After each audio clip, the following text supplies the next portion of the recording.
नमस्कार, आपण पाहत आहात 4K digital news channel. Mumbai महानगरपालिका निवडणूक 2026च्या पार्श्वभूमीवर बहुजन समाज पार्टीकडून प्रभाग क्रमांक 186 मध्ये नेहा सुनील जाधव यांना अधिकृत उमेदवारी जाहीर करण्यात आली आहे.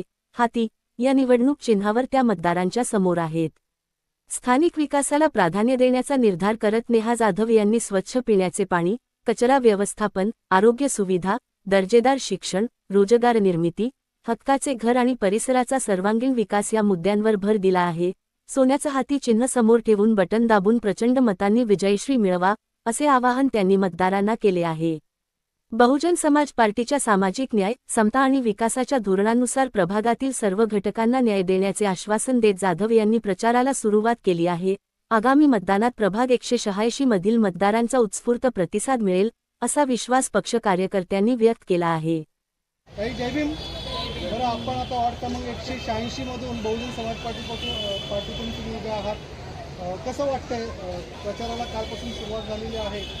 लोकांच्या काय समस्या आपल्यापर्यंत येत आहेत, माहिती मिळते, काय सांगाल त्याबद्दल? चांगलं वाटतंय. प्रचार करून आम्ही प्रत्येकाच्या घरोघरी जायला संधी भेटते. लोकांच्या काय समस्या आहेत खूप जवळून बघायला भेटते. ज्यांना गटराची अडचण आहे, कोणाला गल्लीची अडचण आहे, खूप छोटी जागा आहे, कोणाला कचऱ्याचं प्रॉब्लेम आहे, म्हणजे कचरा टाकायला आतमध्ये गल्ल्या जागाच नाही, कोण नाले तुंबेल, गटारांच्यावरती जाळ्या नाही आहे. असे खूप साऱ्या समस्या आहेत ज्या गल्लोगल्लीत गेल्याच्या नंतर माहिती पडतात. ओके, बरं, आपण याच्यावरती काय उपाययोजना मतदारसंघाला आश्वासन केलेलं आहे या सगळ्या संदर्भात? मी निवडून आल्यावरती ह्या जे समस्या आहेत याच्यावर पुरेपूर काम करायचं मी त्यांना आश्वासन दिलेलं आहे. त्यांचं काम पूर्णपणे 100% देण्याचं मी त्यांना आश्वासन दिलेलं आहे. बरं, मला सांगा, अजूनपर्यंत जे इथले पूर्वीचे जे काही नगरसेवक होते त्यांच्याबद्दलची काही नाराजीचा सूर वगैरे काय तुम्हाला मतदारसंघातून मतदारांकडून काही जाणवलं आहे का? सध्या तर असं काहीच नाही जाणवलेलं आहे आणि आम्ही त्याबद्दल अजून बोलतच नाही आहे. आम्ही आमचंच नारे आणि आमच्याच कामाबद्दल बोलत चाललेलो आहोत. काय आपले या वॉर्डमध्ये काय काय प्रॉब्लेम आहे आणि तुम्ही काय सोय करणार? आम्ही आरोग्याची सोय करणार आहे, शिक्षणाची सोय करणार आहोत. शिक्षणाची सोय, आरोग्याची सोय, गटारे, नाले, नळे, कचरा या सगळ्या गोष्टींना लक्ष ठेवून आम्ही सगळी सोय व्यवस्थित करणार आहोत. आपल्याला मतदारांकडून कशा पद्धतीचा प्रतिसाद म्हणा किंवा तुम्हाला कशा पद्धतीचा रिस्पॉन्स मिळतो आहे त्याबद्दल जरा तुम्ही सांगा. सध्या तरी रिस्पॉन्स चांगला आहे, कारण की आतापर्यंत सगळेच लाईनीत निवडून आलेले आहेत, पण त्यांना त्यांची कामं आवडली नसतील. पूर्णपणे शक्यता आहे की यावेळेला आपणच निवडून येऊ आणि आपण आपले बेस्ट देऊ. ओके, तुमचे कुठली आपका कौन कौन सा मुद्दा है जो आगे चल के इस पर काम करेंगे, जनता आपको वोट करेगी? सबसे पहला मुद्दा है कि जो गलियाँ छोटी है जिसमें नाले बिले में जाली नहीं है उसके ऊपर जाली लगानी है. जो गटर वगैरह पाइपलाइन है वो सब ठीक ठाक करने हैं, नल ठीक ठाक करने हैं. बहुत से घरों में पानी नहीं आता, बाथरूम में पानी नहीं है, साफ सफाई तो होती नहीं, पैसा विसा लेंगे. लेडीज़ लोग को वॉशरूम पूरा फ्री करना है. और बाकी जो और समस्या रहेगी दवाखानों की, जो म्यूनसिपलिटी हॉस्पिटल वगैरह बंद हो गए वो फिर से चालू करने के लिए ऊपर तक आवाज़ उठाने, शिक्षण के लिए, स्कूल के लिए फिर से आवाज़ उठाने, और ये सब हमारी समस्या है. महिलाओं, आपको महिला का अवार्ड मिला है, महिलाओं के लिए स्पेशल अलग से आपने क्या सोच के रखा है? महिलाओं के लिए जैसे कि जो घर बैठे महिला उनको काम भी नहीं मिलता, जो दिन भर काम करते रहे, उनको कुछ बाहर निकलना है, बाहर की दुनिया भी देखनी है, उनको देखनी चाहिए, तो उनको बाहर लाना है, बाहर की दुनिया ही दिखानी है.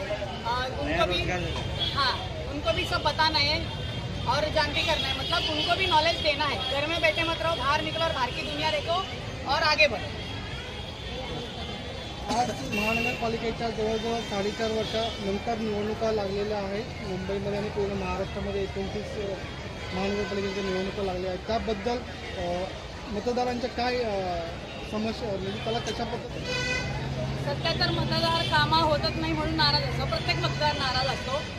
ते बोलतातच की इलेक्शन आलं की तुम्ही लोक येता, मग इलेक्शन संपल्यावर जाता, असं त्यांनी खूप जणांकडून बघितलेलं आहे. पण आपल्याला त्यांची विचार बदलायचे आहेत. यावेळेला आपल्याला पुरेपूर निवडून येऊन त्यांना 100% काम द्यायचं आहे. आपले मतदार कुठूनही नाराज नाही झाले पाहिजेत, हे आम्ही पुरेपूर काळजी घेणार. 4.5 वर्षानंतर ही निवडणूक महानगरपालिकेची लागलेली आहे. त्याबद्दल मतदारांकडून काय समस्या आलेल्या आहेत त्या संदर्भात? समस्या त्याच आहेत ज्या प्रत्येकाच्या घरी आहेत. सांगितलं की बाथरूम वगैरे क्लिनिंग नसतं, पाणी नाही, खूप साऱ्या लोकांच्या घरात पाणी साफ येत नाही, तर पाणी व्यवस्थित काढायचं आपल्याला. क्लिनिक इथे धारावीत कुठेच जवळ नाही आहे, सायनला जावं लागतं, ऑटो वेळेवर थांबत नाही. तर म्युन्सिपाल्टीचे आपल्याला दवाखाने ओपन करायचे आहेत, नियंत्रण आणायचे आहेत वरतीपर्यंत आवाज देऊन. आणि कचरा वगैरेची व्यवस्था पण वेळेवर केली पाहिजे. चालता चालता पायाखाली कचरा वगैरे येतो, जो रस्त्याखाली येतो, त्यामुळे हे सगळे आरोग्याला ठेवून लक्षात ठेवून ह्याची सगळ्यांची नियंत्रण आपल्याला काढायचं.